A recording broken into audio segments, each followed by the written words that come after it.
एक छोटे से गांव में अर्जुन नाम का एक लड़का रहता था। उसकी आंखों में बड़े सपने थे, लेकिन उसके पिता चाहते थे कि वो गांव में रहकर खेती संभाले। एक दिन सुबह सुबह पिता गुस्से में बोले, अर्जुन, कब तक सपने देखता रहेगा? खेत में काम करना सीख। अर्जुन ने भी जवाब दिया, बाबा, मैं कुछ बड़ा करना चाहता हूँ। मैं अपनी पहचान बनाना चाहता हूँ। पिता ने सख्त आवाज में कहा, पहचान मेहनत से बनती है, सपनों से नहीं। यही बात अर्जुन के दिल को चुभ गई और गुस्से में उसने कह दिया, आप मुझे कभी समझते ही नहीं।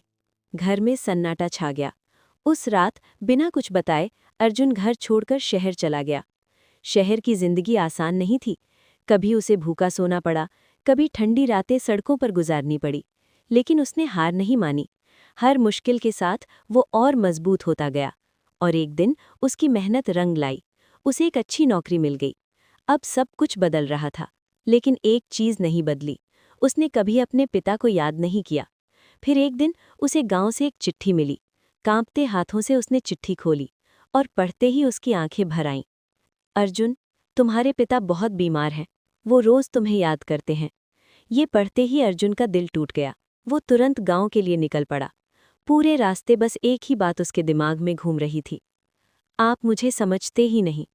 उसकी आंखों से आंसू रुक ही नहीं रहे थे। जब वो गांव पहुंचा तो वहां सन्नाटा था। माँ रोते हुए उसके पास आई और बोली, अर्जुन, तुम बहुत देर कर चुके हो। ये सुनते ही अर्जुन की दुनिया रुक गई। वो दौड़कर अंदर गया, लेकिन उसके पिता अब इस दुनिया में नहीं थे। अर्जुन जमीन पर गिर पड़ा और फूट फूट फूट कर रोने लगा।